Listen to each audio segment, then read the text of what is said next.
Lord Hastings ময়রা 1814 থেকে 1815 ইঙ্গো নেপাল যুদ্ধে গোর্খাদের পরাজিত করেন। লর্ড হেস্টিংস ময়রার সময় 1814-15 সালে ইঙ্গো নেপাল যুদ্ধে গোর্খাদের পরাজিত করেন। 1816 সালে গোর্খা নেতা অমর সিংয়ের সঙ্গে সগৌলি সন্ধি স্বাক্ষর করেন। 1816 সালে গোর্খা নেতা অমর সিংয়ের সঙ্গে সগৌলি সন্ধি স্বাক্ষর করেন। 1818 সালে তৃতীয় ইঙ্গো মারাঠা যুদ্ধে জয়লাভের পর পেশোয়া তন্ত্রের উচ্ছেদ সাধন করেন। 1818 সালে তৃতীয় ইঙ্গো মারাঠা যুদ্ধে জয়লাভের পর পেশোয়া তন্ত্রের উচ্ছেদ করেন এবং পেশোয়া তন্ত্র দমন করেন। আচ্ছা, লর্ড হেস্টিংস ময়রা সর্বপ্রথম ভারতীয়দের সিভিল সার্ভিসেসের উচ্চ পদে নিয়োগ করেন এবং শিক্ষা প্রসারের বিশেষ উদ্যোগ নেন। হেস্টিংস ময়রা তিনি ভারতীয়দের বিভিন্ন উচ্চ পদে নিয়োগ করেন। আচ্ছা, লর্ড ওয়েলেসলি প্রবর্তিত যে প্রেস রেগুলেশন অ্যাক্ট, সেই প্রেস রেগুলেশন অ্যাক্টকে উইথড্র করেন লর্ড হেস্টিংস ময়রা তিনি এই কর্নওয়ালিস প্রবর্তিত যে প্রেস অ্যাক্ট, সেই প্রেস অ্যাক্টকে প্রত্যাহার করে নেন। 1820 খ্রিস্টাব্দে টমাস মুনরোর নেতৃত্বে মাদ্রাজ প্রেসিডেন্সিতে রায়তওয়ারি বন্দোবস্ত প্রবর্তন করা হয়। জমিদারদের অত্যাচারদের থেকে রক্ষা করার জন্য 1822 খ্রিস্টাব্দে বেঙ্গল টেনান্সি অ্যাক্ট পাস করা হয়। 1822 খ্রিস্টাব্দে বেঙ্গল টেনান্সি অ্যাক্ট পাস করা হয় জমিদারদের অত্যাচার থেকে রক্ষা করার জন্য। এই সময় রবার্ট ব্রুস আসামে চা গাছ আবিষ্কার করেন এবং চা উদ্যান স্থাপন করেন। 1823 খ্রিস্টাব্দে বাংলায় ফোর্ট গ্লস্টারে প্রথম কফি চাষ শুরু হয়। 1823 খ্রিস্টাব্দে বাংলায় প্রথম কফি চাষ শুরু হয়।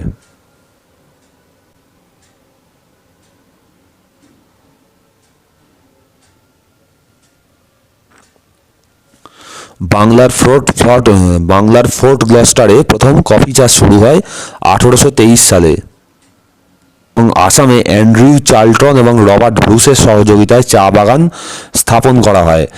অ্যান্ড্রিউ চার্লটন এবং রবার্ট ব্রুসের সহযোগিতায় আসামে চা বাগান প্রতিষ্ঠা করা হয়। আচ্ছা, 1822 সালে মহলবাড়ি বন্দোবস্ত শুরু করা হয়। তাহলে রায়তওয়ারি সালে হল্ট ম্যাকেঞ্জি মহলবাড়ি বন্দোবস্ত শুরু করেন।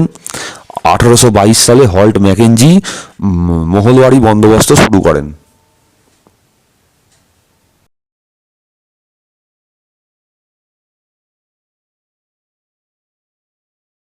আমহার্স্ট 1823 থেকে 1828, লর্ড আমহার্স্ট 1823 থেকে 1828। তার সময় দুটো উল্লেখযোগ্য ঘটনা ঘটেছিল। একটা হচ্ছে ফার্স্ট বার্মিজ ওয়ার বা প্রথম বর্মা যুদ্ধ। লর্ড আমহার্স্টের সময় প্রথম বর্মা যুদ্ধ শুরু হয়। প্রথম বর্মা যুদ্ধ লর্ড আমহার্স্ট।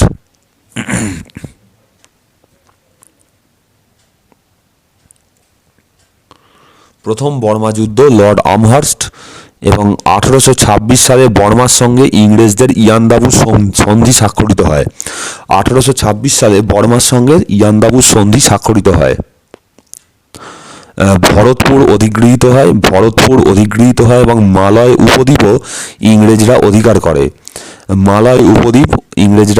করে।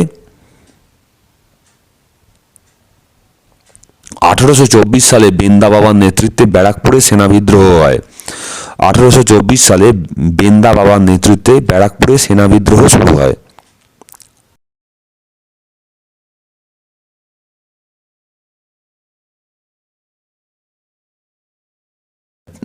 আচ্ছা, লর্ড উইলিয়াম বেন্টিং বাংলার শেষ গভর্নর এবং ভারতের প্রথম গভর্নর জেনারেল। তিনি বাংলার শেষ গভর্নর এবং ভারতের প্রথম গভর্নর জেনারেল ছিলেন। 1833 চার্টার অ্যাক্ট পাস হয় এবং শুধুমাত্র ইস্ট ইন্ডিয়া কোম্পানি একটা পলিটিক্যাল অর্গানাইজেশন হিসেবে ভারতে কাজ করবে। 1833 চার্টার অ্যাক্ট পাস করা হয় এবং ইস্ট ইন্ডিয়া কোম্পানি শুধুমাত্র একটা রাজনৈতিক প্রতিষ্ঠান হিসেবে কাজ করবে। 1830 খ্রিস্টাব্দে উইলিয়াম স্লিম্যানের নেতৃত্বে ঠগীদের দমন করা হয়, পিন্ডারি দস্যুদের দমন করা হয়। 1830 সালে উইলিয়াম স্লিম্যানের নেতৃত্বে ঠগী বা পিন্ডারি দস্যুদের দমন করা হয়। 1829 খ্রিস্টাব্দে 17 নম্বর রেগুলেশন আইন পাসের মাধ্যমে সতীদাহ প্রথা রদ করা হয়। 1829 খ্রিস্টাব্দে 17 নম্বর রেগুলেশন পাসের মাধ্যমে সতীদাহ প্রথা দমন করা হয়।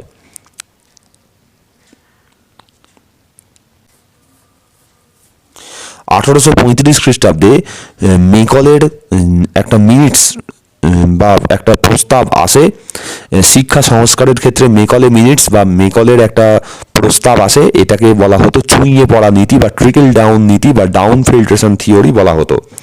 1835 খ্রিস্টাব্দে ইংরাজি ভাষা সরকারি ভাষার স্বীকৃতি পায়। 1835 খ্রিস্টাব্দে ইংরাজি ভাষা সরকারি ভাষার স্বীকৃতি পায়। 1835 খ্রিস্টাব্দে কলকাতা মেডিকেল কলেজ স্থাপিত হয়।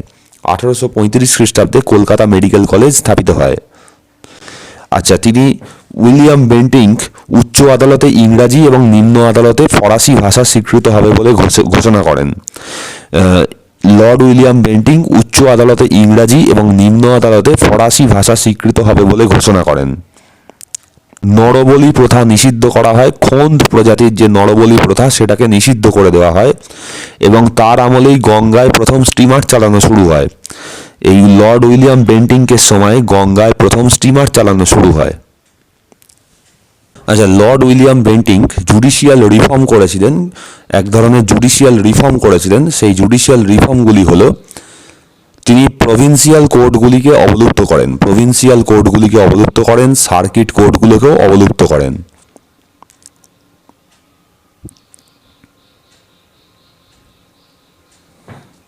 আচ্ছা, ডিস্ট্রিক্ট জাজ পদের অবলুপ্ত করেন এবং সেই দায়িত্ব আবার কালেক্টরদের ফিরিয়ে দেন। মানে ওয়ারেন হেস্টিংসের সময় কালেক্টররা বিচার বিভাগের দায়িত্বে ছিল, তিনি আবার সেই পুনরায় সেই পুরনো ব্যবস্থাকে ফিরিয়ে আনেন। জুডিশিয়াল সিস্টেমে ইন্ডিয়ানদের যে ক্ষমতা সেইটাকে তিনি বৃদ্ধি করেন। জুডিশিয়াল সিস্টেমে, সার্ভিস সিস্টেমে তিনি ইন্ডিয়ানদের নিযুক্ত করেন এবং তাদের হাই পোস্টে বসান এবং তাদের হাই স্যালারি দেওয়ার ব্যবস্থা করেন।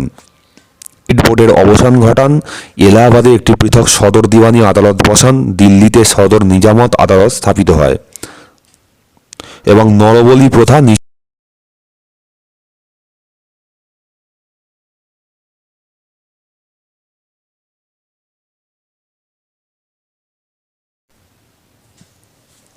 আচ্ছা, চার্লস মেটাকাফে 1835 থেকে 36, চার্লস মেটাকাফে 1835 থেকে 36, তিনি আচ্ছা লর্ড উইলিয়াম বেন্টিঙ্ক যে দেশীয় সংবাদপত্রের ওপর যে বাধা নিষেধ আরোপ করেছিলেন চার্লস মেটাকাফে, সেইটাকে তুলে দেন, সেইটাকে প্রত্যাহার করেন। সেই জন্য তাকে লিবারেটর অফ প্রেস বলে অভিহিত করা হয়।